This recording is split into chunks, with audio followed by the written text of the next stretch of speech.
नमस्कार, मैं सौरभ शुक्ला और आप देख रहे हैं न्यूज़ 18। क्या अगले कुछ महीनों में हमारी धरती खत्म होने वाली है? क्या 13 नवंबर 2026 वो आखिरी तारीख है जब इंसान इस ज़मीन पर आखिरी सांस लेगा?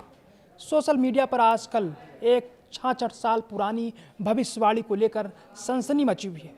दावा किया जा रहा है कि एक मशहूर वैज्ञानिक ने दशकों पहले ही कयामत यानी डूम स्टे की सटीक तारीख बता दी थी। और इत्तेफाक देखिए, 13 नवंबर 2026 को शुक्रवार है, यानी फ्राइडे द 13, जिसे पश्चिमी देशों में बेहद अशुभ माना जाता है। आखिर क्या है इस डरावने दावे का सच? क्या वाकई हम सब पर कोई खतरा है? आइए जानते हैं आज की इस स्पेशल रिपोर्ट में। इस पूरी कहानी के केंद्र में है एक ऑस्ट्रियाई अमेरिकी भौतिक विज्ञानी जिनका नाम था हेन्स वॉन। साल 1960 में, यानी आज से करीब 66 साल पहले, उन्होंने एक रिसर्च पेपर पब्लिश किया जिसने पूरी दुनिया को चौंका दिया।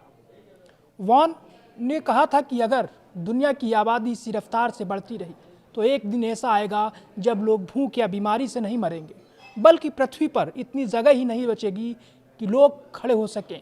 उन्होंने डराने वाले लहजे में कहा था कि लोग भीड़ में दबकर मर जाएंगे। और इसी थ्योरी के आधार पर उन्होंने एक गणती तारीख निकाली, 13 नवंबर 2026।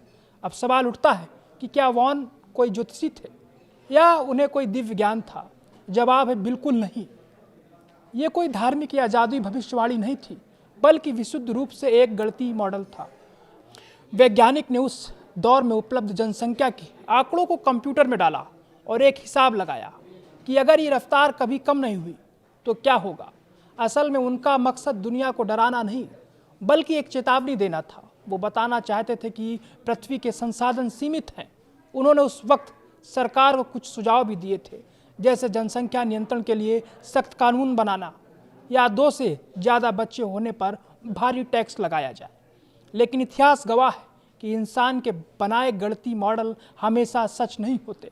इस थ्योरी के आते ही दूसरे वैज्ञानिकों ने इसकी आलोचना शुरू कर दी थी। साल 1961 में जनसंख्या विशेषज्ञ एंसली जे कोल ने इसे एक मजाक करार दिया था और समय ने साबित किया कि कोल सही थे।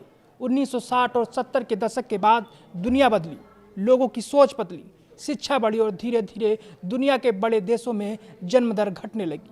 आज हालात ये हैं कि जापान, दक्षिण कोरिया, यूरोप और यहाँ तक कि चीन जैसे देश इस बात से परेशान है कि उनकी आबादी कम हो रही है और बुजुर्गों की संख्या बढ़ रही है। संयुक्त राष्ट्र की ताज़ा रिपोर्ट कहती है कि आने वाले कुछ दशकों में दुनिया की आबादी स्थिर हो जाएगी और फिर घटने लगेगी। तो फिर इस थ्योरी में 13 नवंबर की ही तारीख क्यों थी? असल में इसके पीछे एक दिलचस्प किस्सा है। 13 नवंबर खुद वैज्ञानिक हेन्स वॉन का जन्मदिन था। उन्होंने इस तारीख को थोड़ा प्रतीकात्मक और मजाकिया अंदाज में चुना था, जिसे आज सोशल मीडिया पर कयामत का दिन बनाकर परोसा जा रहा है। साफ शब्दों में कहें तो 13 नवंबर 2026 को दुनिया खत्म नहीं होने वाली है। यह सिर्फ एक पुराने और फेल हो चुके गणितीय मॉडल की गलत व्याख्या है। हाँ, इस थ्योरी का ये संदेश आज भी सच है कि हमें अपनी धरती के संसाधनों को बचाकर रखना होगा, लेकिन घबराने की बिल्कुल ज़रूरत नहीं। अफवाहों से बचें और सुरक्षित रहें।